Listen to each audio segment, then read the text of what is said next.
The New England Business Group presents It's All About Business. Our presentation today is Financial Projections, Part 2. Welcome to Part 2 of the 5th presentation in the New England Business Group's Pre-Startup series. This session will introduce pre-startup and pro forma financials, while the entire 7 presentation series will help you evaluate your business opportunities so that you can reach a go, no-go decision. I am Larry Gable, President and CEO of the New England Business Group, and I will be your presenter today. Financial planning is a critical activity for every business, irrespective of its age and size. For our new enterprises, the preparation of financial projections is integral to the business planning process. For companies large and small, financial planning forms an integral part of the annual budgeting process and plays an important role in long-term planning, business appraisals, business growth and development. Central to the task of preparing a set of projections is the construction of a mathematical model to reflect the finances and activities of your business. Sales minus costs equal profits is an example of a very simple model for deriving projected profits from assumptions about future sales and costs. In practice, financial planning models are more complex as they must accommodate multiple time periods, that's months, quarters, and years, and handle potentially hundreds of variables relating to sales and costs, etc. The volume of data mounts up quickly, and when each variable is multiplied by the time horizon, for example, by 12 months, financial models are used to compile forecasts and budgets, to assess possible funding requirements, and to explore the likely financial consequences of alternative funding, marketing, or operational strategies. They can also be used for business planning, raising finance, investment or funding appraisals, financial analysis, corporate planning, etc. Used effectively, a financial model can help prevent major planning errors, identify or evaluate opportunities, attract external funding, provide strategic guidance, evaluate financial and development options, and monitor the progress of your business. The New England Business Group has crafted the pre-startup process to help the entrepreneur organize thoughts and prioritize activities in order to optimize the idea development and research processes leading to the go, no-go decision based on market research. The result is an informed decision process that is geared to the realities of the marketplace. The net effect for the entrepreneur is to have acquired an enhanced information set upon which to build a business plan. The work and effort invested in the business research and analysis is not wasted, but rather immediately useful in the development of the business plan. The financial projections module is the 5th of 7 modules. It's designed to help the entrepreneur focus on financial aspects of the business idea being studied. It introduces basic financial and accounting definitions and concepts, as well as basic business financial statements, and it presents a fundamental notion of financial projections. To succeed, jump as quickly at opportunities as you do at conclusions. A quote from Benjamin Franklin.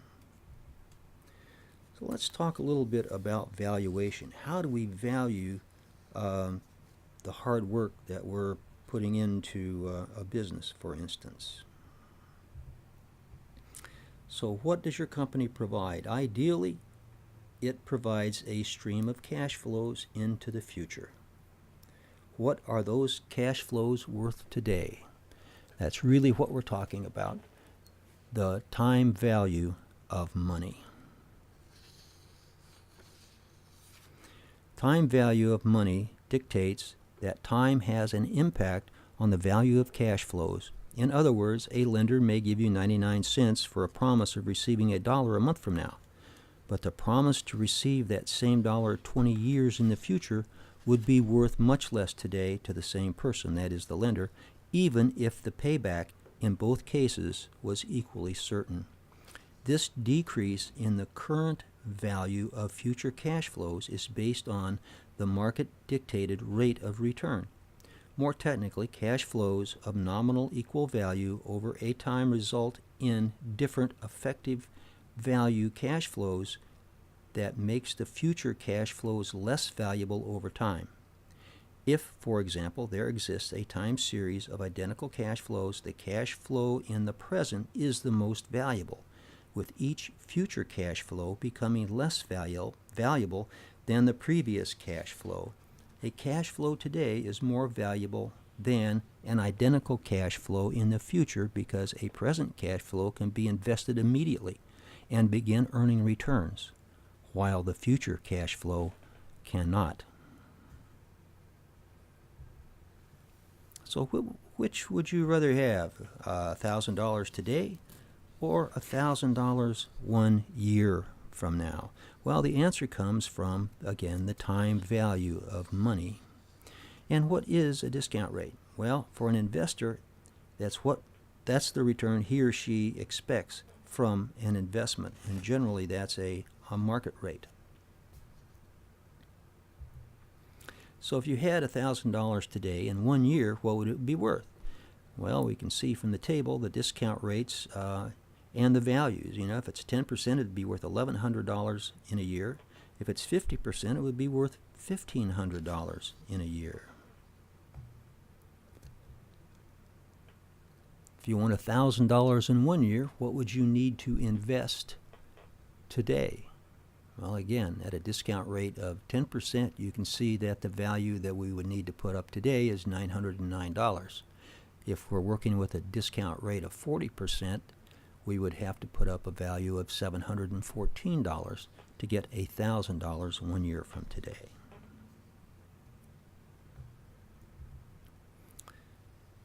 So we look at the formula. The future value equals the present value times 1 minus the interest rate to the nth power, where n is the number of years and, of course, r is the rate of return. So that's the future value. In the present value, you see that you have the future value divided by 1 plus the rate of return to the nth power. Now, let's look at an example of each. We will say, what is the present / future value of $100 in 2 years when the rate is 8%?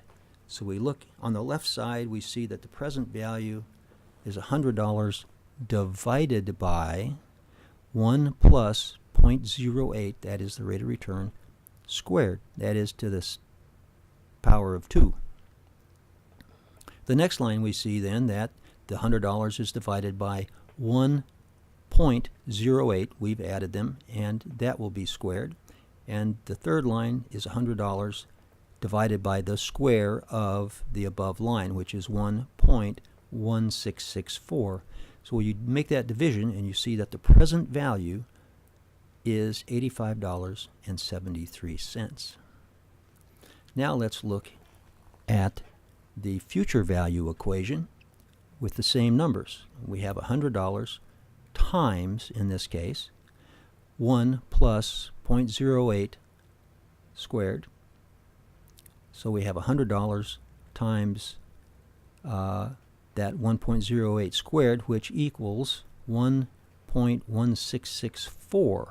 So we take that $100 times the 1.1664, and we get $116.64 as the future value. Now we're going to look at a couple more definitions. The first is the net present value, and that is the sum of all cash flows calculated at present value as you go out in years. And basically the net present value is defined as that sum of present values of incoming and outgoing cash over a period of time. So the net present value, the NPV, is determined by calculating the costs, that's negative cash flows, and benefits, positive cash flows, for each period of the investment. The period is typically 1 year, but could be measured in quarter years, half years, or even months. After the cash flow for each period is calculated, that is the present value of each one is achieved by discounting its future value at a periodic rate of return, that is, the rate of return dictated by the market. The NPV then is the sum of all the discounted cash flows. Now let's look at internal rate of return. It is the percentage return on an investment to get an NPV of 0. So what that really means is that we're trying to compute a break-even percentage rate. So the internal rate of return is the interest rate at which the net present value of all cash flows, positives and negatives, from a project or investment equal 0. The internal rate of return is used to evaluate the attractiveness of a project or investment. If the IRR for a new project exceeds the required rate of return, the project is desirable. If it falls below the required rate of return, then it should be questioned seriously. So the idea here is that we can use internal rate of return to help evaluate the business opportunity that we're looking at, and we can compute then the rate of return that we can expect from our investment. So a general rule of thumb is that the internal rate of return cannot be derived analytically. Instead, it must be found by using mathematical trial and error to derive the appropriate rate. However, most calculators and spreadsheet programs will automatically perform this function. Now there are some other methods of valuation. Now we just discussed the discounted cash flow method, which is derived from capital budgeting. The other methods include asset-based valuations, where you look at book value, adjusted book value, liquidation value, or possibly replacement value to be able to value a business or a project. Then there's earnings-based valuations based on historical price-earnings ratios in the industry or of similar firms. But PE, that is price earnings, is only historical and may not reflect the future, whether it's good or bad. And then one other thing that needs to be mentioned is that publicly traded firms have a liquidity premium, i.e. you would pay a little bit more. So the liquidity premium basically says that assets that are traded on an organized market are more liquid, simply. Financial disclosure requirements are more stringent for quoted companies. For a given economic result, organized liquidity and transparency make the value of quoted shares higher than the market value of an unquoted share. The difference in the prices of the two assets, which are similar in all aspects except liquidity, is called the liquidity premium.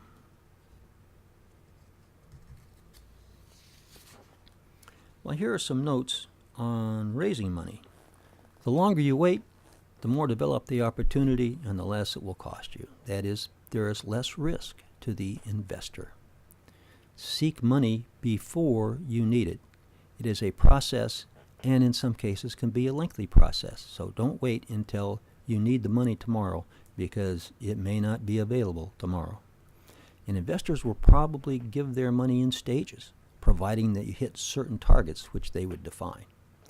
And investors may ask for seats on the board of directors or other controls before investing in your company. Now let's take a look at some financial projection ideas. The U.S. Small Business Administration states, all businesses, whether startup or growing, are required to supply prospective financial data. Most of the time, creditors will want to see what you expect your company to be able to do within the next 5 years. Each year's documents should include forecasted income statements, balance sheets, cash flow statements, and capital expenditure budgets. For the first year, you should supply monthly or quarterly projections, and after that you can stretch it to quarterly and or yearly projections for years 2 through 5. Make sure that your projections match your funding requests. Creditors will be on the lookout for inconsistencies. It's much better if you catch mistakes before they do. If you have made assumptions in your projections, be sure to summarize what you have assumed. This way, the reader will not be left guessing. So let's look at pro forma financials. That's projected or future financial statements. And the idea is to write down a sequence of financial statements that represent expectations of what the results of actions and policies will be on the future financial status of the business. So the pro forma income statements, balance sheets, and the resulting statements of cash flows are building blocks of financial planning, and they must be grounded in reality. They are also vital for any evaluation exercise one might do in investment analysis or merger and acquisition planning. Remember, it's future cash flow that determines value. Financial modeling skills such as these are also one of the most important business skills to develop. The pro forma is a Latin term meaning for the sake of form. In the investing world, it describes a method of calculating financial results in order to emphasize either current or projected figures. The purpose of a pro forma statement for a small business is to summarize how much money the business will make over a 3 to 5 year period, less any expenses incurred. It is structured so as to show revenue projections, estimated expenses, and positive cash flow within a business plan. Pro forma figures are supposed to give investors a clear view of company operations. For some companies, pro forma earnings provide a much more accurate view of their financial performance and outlook because of the nature of their businesses. Despite the positive reasoning behind pro forma statements, there are many ways in which pro forma earnings can be manipulated. Items often left out of pro forma figures include the following: depreciation, goodwill, amortization, restructuring and costs, interest and taxes, stock-based employee pay, losses at affiliates, and one-time expenses. One-time cash expenses are often excluded from pro formas because they are not a regular part of operations and therefore considered an irrelevant factor in the performance of the company's core activities. So let's look at the income statement. It tells us how much money we've made in the period, that is, revenues less expenses. Fairly simple. We start with our sales, our revenues, all sources of revenue, and we deduct the cost of goods sold. That will produce our gross income or gross earnings. From that, we deduct the operating expenses, and that provides operating income. From that, we will deduct depreciation, and that will give us EBIT, which is earnings before interest and taxes. So we'll deduct our interest, and that will give us our EBT, and we'll take our taxes out, and that will leave us then with net income or profits. Now let's look at the balance sheet. We have assets on the left, liabilities and owner's equity on the right. Under assets, we can see we have cash, accounts receivables, inventory, prepaid taxes, marketable securities, and all those are total to a line we call total current assets. Now we have gross PP&E. PP&E is really property, plant, and equipment. And from that, we then deduct accumulated depreciation, so we have a net PP&E. And then we add the land value for total assets. On the liabilities side, we have bank loans, accounts payable, wages payable, taxes payable, and the current payable portion of our long-term debt, and that is called total current liabilities. To that, we add long-term debt, the remaining portion, and that is total liabilities. Then under equities, we have preferred and common stock and retained earnings. So we will then have a figure total liabilities plus equity, and that has to equal assets on the left-hand side. So clearly, we can't hope to get anywhere if we develop separate forecasts of the different statements. The income statement records the effect of a given year, while the balance sheet shows the situation at the beginning and after that year. Furthermore, the balance sheet must balance. So the two statements must therefore be intimately linked, and there must be a bridge between them. So the bridge, actually bridges, one important bridge is net income minus dividends equals the change in retained earnings. So you have an income statement amount less dividends equals a balance sheet account or amount. Another is interest expense equals the interest rate times the interest-bearing debt. So you have an income statement amount equals a balance sheet amount times a cost figure. These simple relations, plus requiring the balance sheet to balance, tie the income statement directly to the balance sheet and vice versa.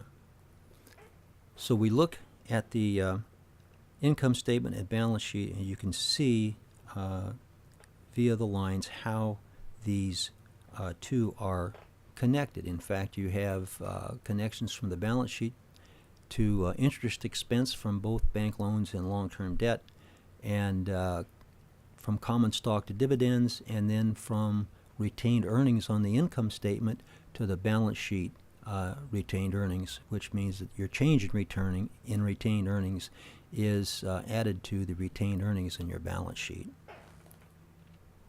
The most common way to proceed is to fill in the income statement first. The standard approach is called percent of sales forecasting.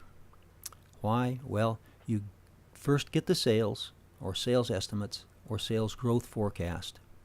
Then you project variables having a stable relationship to sales using forecast sales and the estimated percentage relations. Then, of course, there's all the rest. Here you have to look at and describe and estimate your depreciation and amortization, your operating expenses, your interest expense, your cost of goods sold, and your taxes. So you estimate your liabilities and costs. And your liabilities will be such things as business loans, lines of credit. Your costs will be your lease, employee pay, insurance, licenses, permits, inventory, and operating expenses like utilities. Revenue projections from the previous step and cost projections from this step make up the first part of the pro forma. So cost of goods sold will generally vary directly with sales. If not, it's likely something has gone wrong. So you calculate your cost of goods sales ratio for the last few years, multiply a forecast for this ratio times the forecast for sales to find a forecast cost of goods sold. Note that there may also be a fixed component for some of these relations.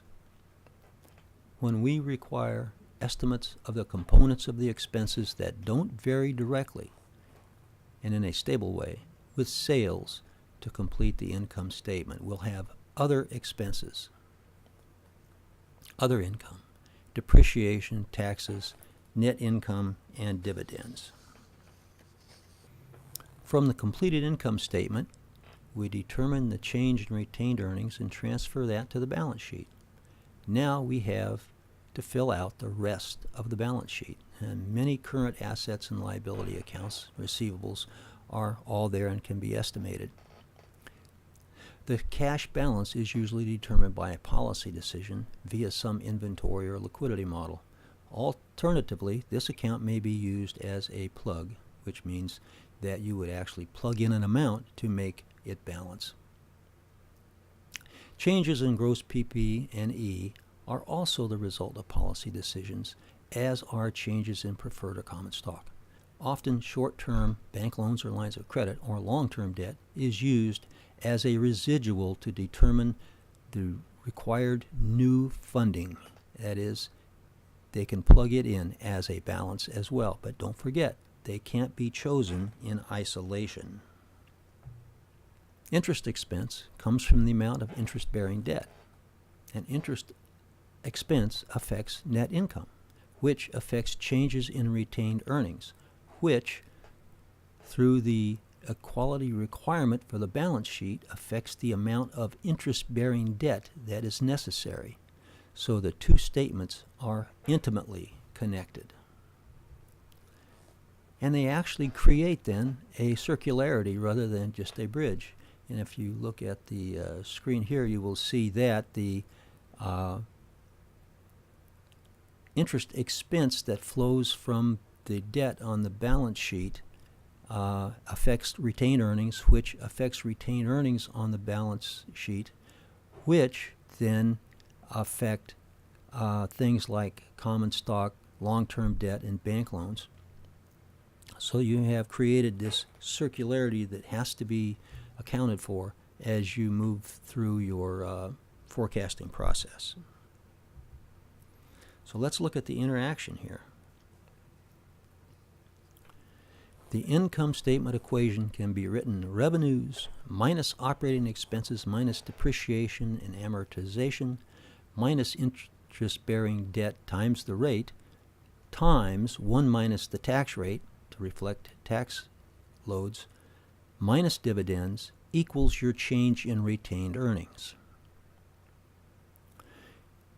We go down below and we see that the balance sheet equation can be written total assets equals accounts payable plus wages payable plus taxes payable plus interest-bearing debt plus common stock plus the change in retained earnings. So what we can do there then is to actually take the equation from above and put it in place of the change in retained earnings, which is what it represents, and then solve for the interest-bearing debt that's necessary. So interest-bearing net debt is the unknown in each equation. If we just substitute the left-hand side of the income statement equation for the last term of the balance sheet equation, we can solve them simultaneously to find the external debt financing required. This is made easy by spreadsheets, and it should be easier to understand by looking at the following example. Now the following example here is simply a spreadsheet. And you can look at the left side, you'll see your income statement with the balance sheet below, and the figures are all filled in. Some have calculations associated with them which are represented by the entries to the right of the monetary column. The fact is that having a spreadsheet can make things relatively easy as you move forward. So the example is included to demonstrate that most of the mathematical relationships within and between the income statement and the balance sheet can be represented within a spreadsheet, greatly simplifying the generation of pro forma financials.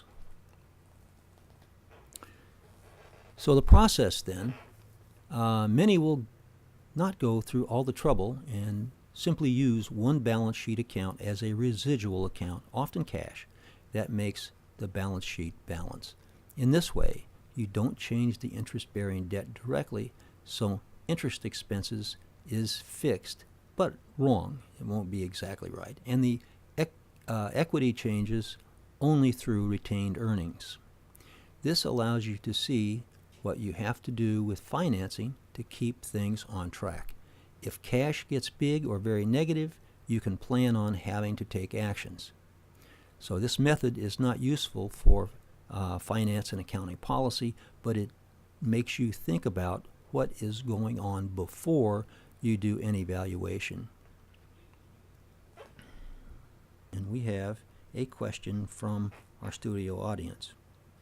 And the question is, are pro forma financial statements inaccurate and misleading? Well, I think the short answer is they could be, but they should not be. Pro forma financial statements are based on subjective assumptions, not historical data. Oftentimes, they are prepared by startup companies seeking to attract investors or get bank loans. The ones with a desire to create such statements paint a rosy picture of the future, and they may leave out the realities of a business like unexpected expenses or periods of slow growth or no profit. That is why I mentioned the fact that potential investors will be looking for consistency between the written part of the business plan and the financial projection. Inconsistencies will make it difficult to get a loan. So from the perspective of the pre-startup phase, we're talking about the projections are bound to the evaluation of a business idea and making a go, no-go decision. It is the entrepreneur's own best interest to make reasonable assumptions and conservative estimates. We have completed part 2 of step 5 of a 7-step process. These are the main topics for the next 2 sessions. Note that this series can be used for one or multiple ideas. Also note that one-on-one mentoring is available and will be helpful for the go, no-go decision. Please be with us for our next session, Funding Sources Part 1, where we will answer the question, how do I find funding for my new business?